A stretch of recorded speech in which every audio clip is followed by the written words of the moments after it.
Hello and welcome back to another video from Average FPL. Today what we're going to do is we're going to preview game week 6. We're going to look at my team and the plans moving forward, and we're just going to link that to the upcoming weekend's fixtures, who we think is going to do well, and yeah, we'll get started. So the fixtures deadline for your teams is this Saturday. It'll be about 11 o'clock. And the first game of the weekend, in fact there's two going on at the same time, is Chelsea and Man City, and Man United Aston Villa. Now Chelsea, Man City, I stay away from Man City assets anyway, and I'm going to try and get Lukaku in after this game week as well. So I really think it's quite tough to call in this game.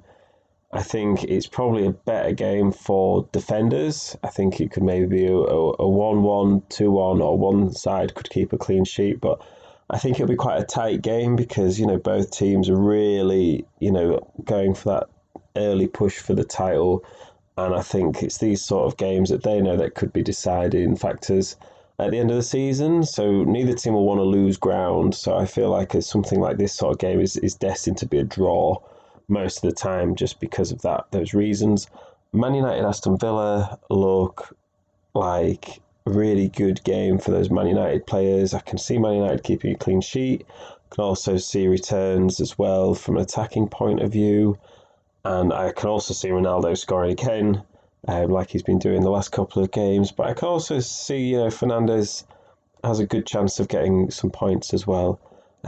Everton Norwich. Now I'm in a bit of an awkward position here because I would have loved Calvert-Lewin and Digne to be fit for this. Calvert-Lewin's going to be out, and Digne has got a bit of a flag on him as well.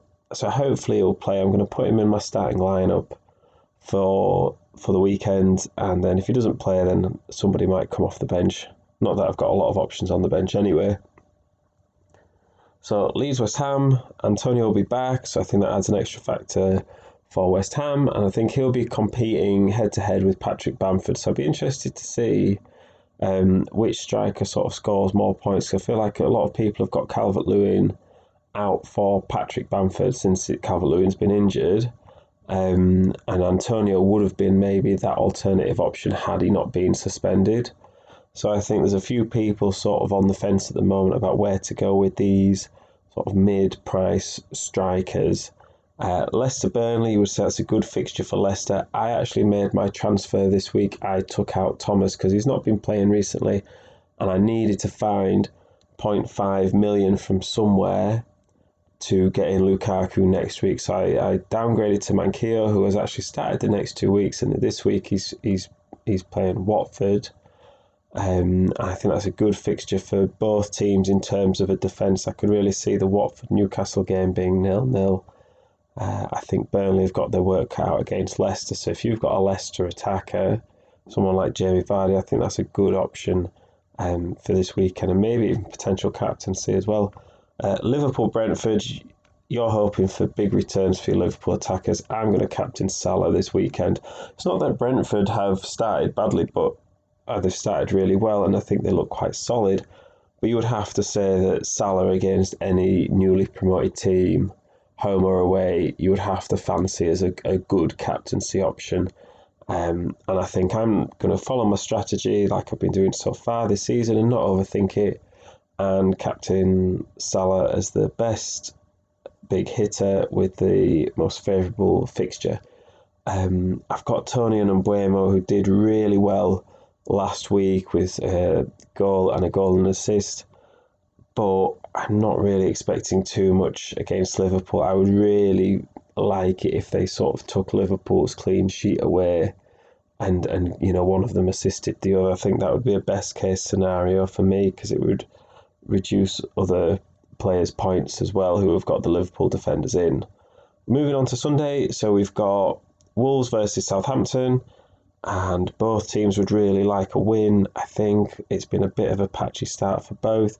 I don't own any players from either team, but what I'm thinking of doing next weekend is getting in Ward-Prowse, and I'll talk about that a little bit more at the end of the video. Sunday is Arsenal Spurs, a bit like Chelsea Man City, only the two teams that are playing in this game aren't as good. and aren't going for the title. So I feel like there's a higher chance to be having more goals there. Harry Kane's still not been scoring. I think, I still stay away from that, from Spurs attackers, really. I think Son is a better option than Kane just because he's cheaper and he's easier to fit into your teams. But I'd be interested to see if Arsenal are able to keep a clean sheet. If Arsenal keep a clean sheet against Spurs, that'll be 3 clean sheets in 3 games for Ben White.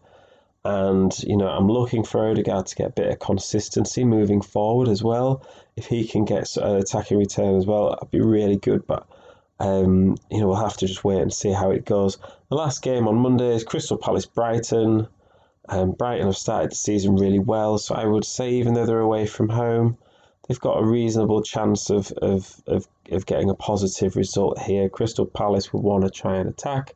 They've been able to score a couple of goals recently of Crystal Palace, so whilst Brighton's defence has been quite good, I'd be interested to see if they can keep that up to speed as well with against the opposition here. So, yeah, looking at my team, I don't really think it matters which Watford goalkeeper I've got in, because if one doesn't play, if Bachmann doesn't play, then Foster will come in like he did last week, get me the points just at the end of the weekend. Defensively, if Digne plays, that's great. If not, Manquillo will come in against Watford, and I'd be hoping for a 0-0 there. Shaw against Villa, I kind of need a clean sheet from Man United if I'm going to get anywhere this weekend, because that's not guaranteed with Ben White against Tottenham. Moving into the midfield, I need a high-scoring game, Liverpool-Brentford, with Salah contributing a lot. I'm really relying on Salah this weekend because I'm a bit thin on the ground in my squad again, and the changes I'm going to make won't really come into effect until next weekend. So we spoke about Liverpool-Brentford. Fernandes could really do with some points, especially if he outscores Ronaldo, or if Fernandes returns and Ronaldo doesn't. I think that would really help my game week rank.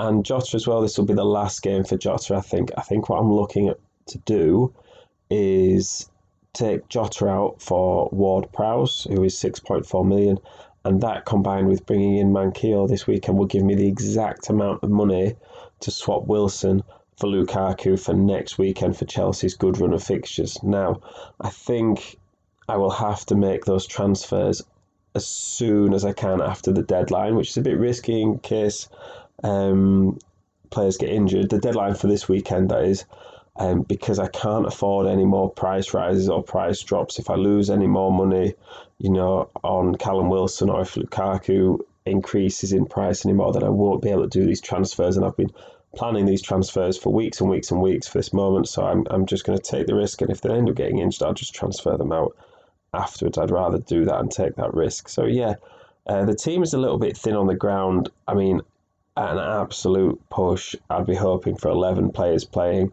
I think it had 9 players positively contributing last weekend and got 71 points. So it is possible, but the fixtures were a bit more favourable. I didn't have 2 players playing Liverpool last weekend, and Digne is not sure he's going to play either. So I think if I can get Digne playing and then left Callum Wilson in there, because if he does end up starting, I know it's not likely, but his return is undetermined at the moment. So sometimes you do see them coming back as making surprise returns a bit early. So if that does happen, I don't want to miss out, especially against the Watford team. But if not, then Manquillo will come in and we'll hopefully get some clean sheet points then. So yeah, let me know what you think about my team. I'm not feeling super confident going into this weekend. I'm relying on some individual players like Salah and Fernandes really contributing a lot for me in order to have the hope of getting a good game week. But yeah, hopefully your teams, you're feeling confident about them going into this weekend, and good luck for the following game week. And thank you very much for listening, and we'll see you in the next one.